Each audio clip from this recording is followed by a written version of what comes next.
é maravilhoso. E eu comecei a imaginar a terra aqui, onde que vivemos, o planeta Terra. De repente vem uma chuva forte, a água passa. O que tem de crente avivalista que só tem os seus momentos. Essa geração que estamos vivendo está com uma chuva forte. Ele chega, grita, fala em língua, mas passa. Deus está querendo alguém que seja permanente. Aleluia. Paciente. Ser uma geração nesses últimos tempos, igreja, jovem, que faz a diferença. Aleluia. Moisés olhava para o povo e dizia: não seja igual aos seus pais, os seus antepassados. Via milagre, viu o mar vermelho se abrir, viu o maná cair do céu, a coluna de fogo, mas eles corromperam contra a minha palavra. Eles se dobravam diante dos deuses. Uma certa feita, a Bíblia Sagrada relata que o povo ficava injuriado. Eu falei assim: Moisés, por que Deus só fala com você e não fala comigo? Porque Deus só fala com você e não fala na igreja. Moisés, olha para o povo, eu vou orar.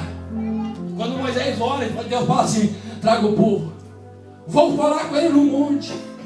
A Bíblia diz: quando Moisés sobe o monte, e Deus fala assim: ó, vou falar com o povo, mas ele não pode encostar na beira do monte. Ele tem que ficar uma certa distância. Nem animal, nada pode encostar no monte, porque eu vou descer no monte e vou falar. E Moisés convoca o povo. Deus vai falar hoje, igreja.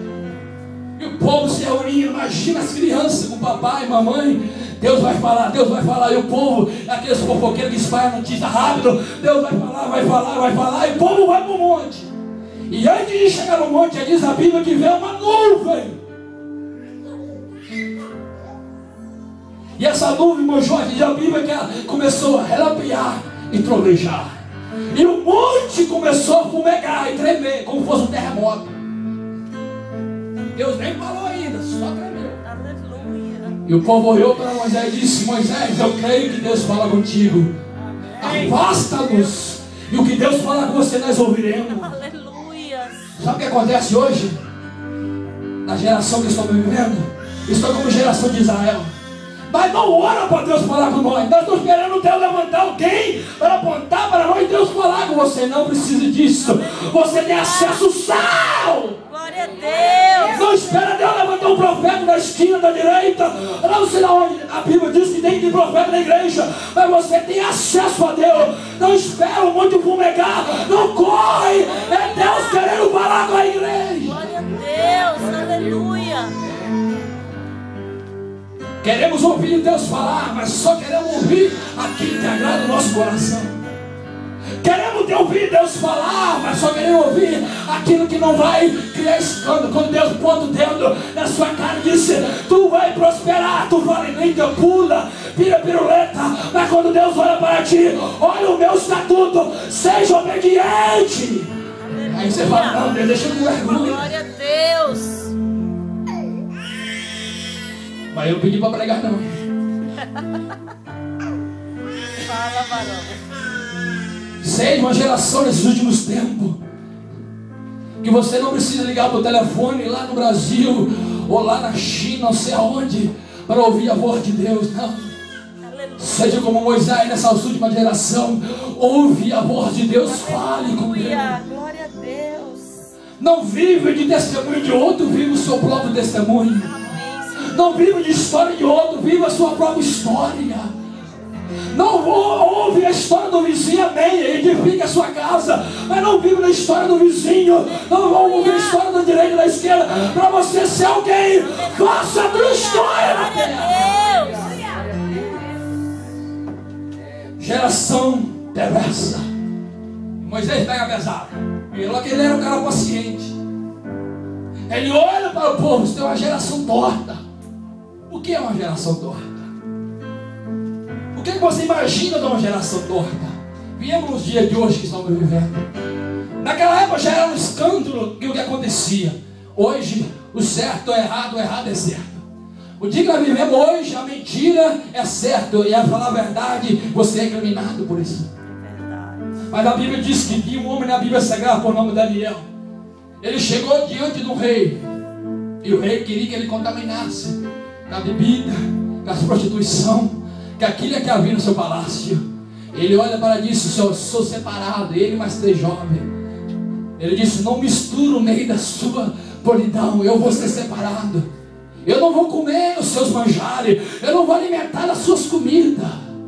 E o rei bota ele à prova, disse: se dentro de 10 dias, se você comer só verdura, se você ficar mais belo do que meus filhos, do que o meu servo, comendo o meu banquete, eu vou largar você de lado. A Bíblia diz que Daniel passou os dias só comendo verdura. Quando chega diante do rei, a Bíblia diz que ele estava mais bonito do que aqueles que estavam comendo do manjares do rei. O que está acontecendo hoje na geração que estamos vivendo? O mundo está oferecendo manjares. O mundo está te oferecendo pratos que você olha e acha que é lindo, é bonito. O mundo está te oferecendo algo que você olha assim na bandeja, diz: é tudo o que eu queria. Mas por trás disso há a consequência do pecado. Seja como Daniel, sabe separar o pecado. Seja como Moisés, não admite o pecado. Seja como Elias, seja o perturbador de Israel, mas prega a verdade. Não se misture. Não deixe ser influenciado pelo mundo. Não deixe ser influenciado pelos seus amigos que é imundo, está lá fora. Não é pecado ser amigo de ninguém lá fora. Mas em vez de você eles influenciar você, seja você influenciado eles, traga ele para a casa de Deus. Glória a Deus. E essa geração que estamos vivendo está assim, contaminada. A geração que estamos vivendo está sendo destruída. Jesus, na certa feita, no livro de Mateus, capítulo 17, versículo 17, a Bíblia disse que quando um homem chega perto, os discípulos chegam perto de Cristo, de repente chega um demoniado perto de Deus, perto de Jesus Cristo. E aquele menino que tinha um demônio sobre si. E Jesus olha para aquele menino, e o pai daquele menino olha para Jesus e disse: tenha compaixão de mim, possa libertar. Mas onde isso acontecer, Jesus, os discípulos incomodavam Jesus pelo aquele fato que estava acontecendo. Jesus olha para os discípulos e disse: vós sois da geração perversa, andais comigo, não sabeis quem eu sou. E você? E nós, igreja? Estamos andando com Cristo, não sabemos quem é Cristo? Essa geração que estamos vivendo de hoje, ela sabe com quem ela está andando? Se alguém perguntar o que é Jesus para você, o que ele faz, você sabe administrar o que ele fala, você sabe falar para alguém o que ele é. Isso Jesus fala para os seus discípulos: andais comigo, não sabeis quem eu sou. Porque o menino estava endemoniado. Livro de Marcos, a Bíblia explica melhor. Quando aquele homem chega diante de Jesus Cristo, e olha, Jesus olha para ele e disse: que tem Deus contigo? E ele olha, disse: quanto tempo esse menino anda nessa situação? Quanto tempo esse menino anda endemoniado, que esse espírito habita nele? A Bíblia diz que o homem olha para Jesus Cristo, o pai do menino, e disse: deixe a sua infância. E às vezes o diabo pega ele e leva ele a suicídio. Quer pular no fogo, pular na água, tentando se matar. E Jesus disse, e olha para ele: tu creres que tu pode, que ele pode ser libertado? E o homem olha para Jesus e disse: tu pode fazer isso. Uma palavra, uma vírgula. O homem que Jesus Cristo que ele é, tinha todo o poder, tem o todo o poder para libertar, para curar, para poder salvar. E existe uma vírgula no nosso pensamento. Jesus fez no passado, Jesus abriu o mar no passado, Jesus curou no passado, Jesus libertou no passado. A geração passada viveu isso. A geração no passado viu o mar vermelho abrir. A geração passada entrou no santo do santo sacerdote. A geração passada entrou na cova do leão e saiu vivo. A geração passada passada entrou na caverna, passou o vento, passou o terremoto, era nublina. A geração passada viu Deus de face a face. A geração passada foi escolhida para guerrear quando os guerreiros da terra. A geração passada fazia prova e Deus falava. É isso que está acontecendo com a geração de hoje. Em vez de nós ter acreditar, em vez de nós ter a certeza, em vez de nós olhar e vai acontecer. O Jesus Cristo que eu sirvo, o Deus que eu sirvo, Ele tem poder nos céus e na terra. E nós olhamos para a situação dizendo: será que isso acontece? Será que Deus ainda cura? Será que ainda Deus liberta? Será que Deus ainda restaura?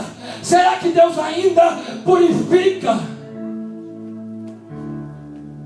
A Bíblia diz que Deus olha para os discípulos. Ele irrita. A Bíblia diz que ele fica irritado. A Bíblia fala que ele estava cansado de viver no meio do povo por causa da pequena fé. E a Bíblia diz: se tiver uma fé do tamanho de um grustão de mostarda, tu vai dizer para esse monte mover, ele vai mover. Mas o povo estava incrédulo. O povo não estava acreditando. O povo não tinha fé. O povo não cria naquilo que estava acontecendo.